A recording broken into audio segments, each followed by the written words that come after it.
Good morning students. तो आपको पता ही होगा कि हमारे चैनल पर क्लास 9th मैथ की सीरीज चल रही है, जहां पर हम चैप्टर 1 नंबर सिस्टम को कंटिन्यू कर रहे हैं। और इनसे पिछली कुछ वीडियोस में हमने एक्सरसाइज 1.1 को आपको ऑलरेडी सॉल्व करवा दिया है, और इस वीडियो में हम एक्सरसाइज 1.2 का क्वेश्चन नंबर 3 आपको कराने वाले हैं। और मैं ट्राई करूंगा कि आपको इजी से इजी लैंग्वेज में इस क्वेश्चन को सॉल्व करवा पाऊँ। तो चलिए क्वेश्चन को करना शुरू करते हैं। तो स्टूडेंट्स, हमारा थर्ड क्वेश्चन ये कहता है कि so how √5 can be represented on the number line. क्या हम √5 को नंबर लाइन पर रिप्रेजेंट कर सकते हैं? और अगर हम √5 को नंबर लाइन पर रिप्रेजेंट कर सकते हैं तो वो किस तरीके से कर सकते हैं? तो आइए करना शुरू करते हैं। तो हमें सबसे पहले क्या करना होगा? सबसे पहले हमें एक स्ट्रेट लाइन खींचनी पड़ेगी, बिल्कुल सीधी। ठीक है, तो यहाँ पर हम एक स्ट्रेट लाइन खींचेंगे।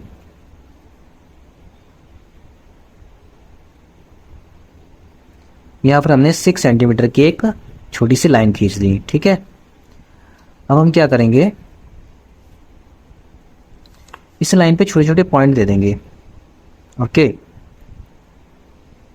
1 2 3 4 5 6। ठीक है, यानी 1 सेंटीमीटर का गैप है हर एक पॉइंट में।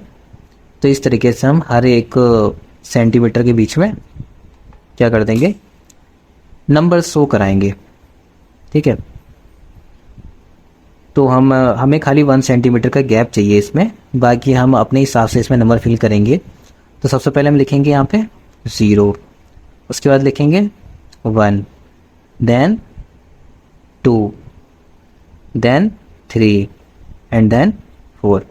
एंड इसके बाद लिखने की ज़रूरत नहीं है, क्योंकि हमें अभी रिसेंटली इतने ही नंबरों की ज़रूरत है। ठीक है, हमें निकालना है नंबर लाइन के ऊपर। हमने क्या बना दिया, एक नंबर लाइन बना दी है। ठीक है, अब इस नंबर लाइन के ऊपर हम √5 को क्या करने वाले हैं, रिप्रेजेंट करने वाले हैं।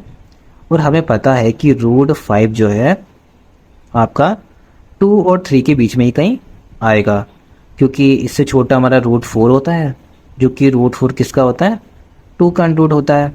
यानी कि इस √5 को हमें इस नंबर लाइन पे क्या करना है, रिप्रेजेंट करना है।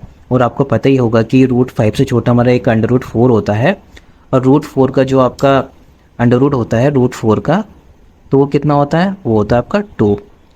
और अगर √5 का निकालेंगे तो √5 का 2 से ही कहीं आसपास होगा, यानी 2 के बाद ही कहीं ना कहीं प्रेजेंट होगा, यानी कि 2 और 3 के कहीं बीच में होगा। ठीक है, तो हम क्या करेंगे, इस 2 को ही कॉमन मान के, ठीक है, इस क्वेश्चन को सॉल्व करना शुरू करेंगे। ओके, तो सबसे पहले हम क्या करेंगे, इस 2 के ऊपर हम 90 डिग्री का एक एंगल बनाएंगे। अगर आपके पास चांदा है तो आप उसका यूज़ कर सकते हैं, अदरवाइज़ आप प्रकार और पेन का भी यूज़ कर सकते हैं। ठीक है, तो मैं प्रकार और पेन की मदद से एक 90 डिग्री का एंगल बना रहा हूँ। ठीक है, यहाँ से मैंने से एक चाप लगाया, एंड इसे मैंने क्या कर दिया, यहाँ से कट कर दिया। ठीक है, तो अब मैं क्या करूँगा, इसे यहाँ से जेंटली मिला देंगे। तो ये हमारा क्या बन गया, एक 90 डिग्री का एंगल बन गया। किसी चांदे के हमने एक 90 डिग्री का एंगल शो कर दिया यहाँ पे। ठीक है, आपके पास चांदा है तो आप उसका यूज़ कर सकते हैं, मेरे पास नहीं था तो इसलिए मैंने यहाँ पे प्रकार और पेन की मदद से यहाँ पे बनाया है। ठीक है, तो अब हम क्या करेंगे, इन दोनों के बीच में 1 सेंटीमीटर का गैप ढूंढेंगे कि 1 सेंटीमीटर आपके कहाँ कंप्लीट हो रहे हैं।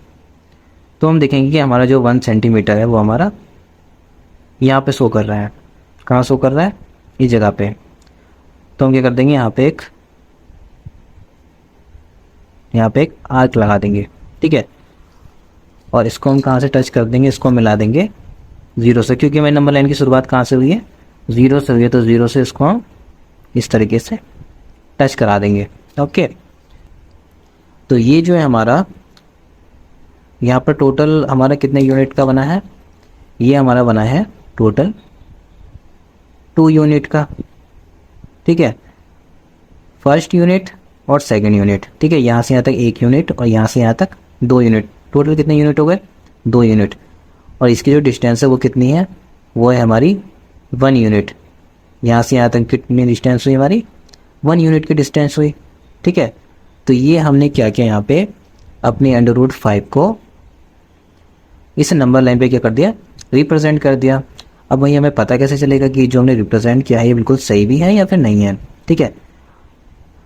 तो वो कैसे पता चलेगा हमें, तो हम क्या करेंगे, हम चेक करने के लिए कि जो भी हमने ये डायग्राम बनाया बिल्कुल सही है या फिर नहीं है, उसको चेक करने के लिए हम क्या करेंगे, हम पीजीटी का यूज़ करेंगे, यानी पाइथागोरस थ्योरम का यूज़ करेंगे। तो हम लिखेंगे अकॉर्डिंग टू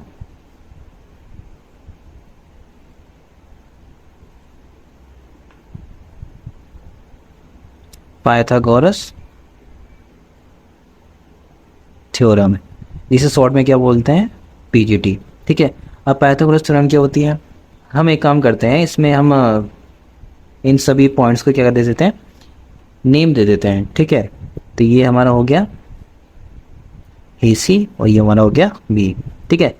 हमारा जो बेस हो गया उसे मान लेंगे ए बी, और जो हमारा हाइपोथेनस हो गया वो क्या हो गई हमारी ए सी, जिसे कर्ण भी बोलते हैं हिंदी में। तो ये क्या हमारी कर्ण है, हाइपोथेनस है, ठीक है।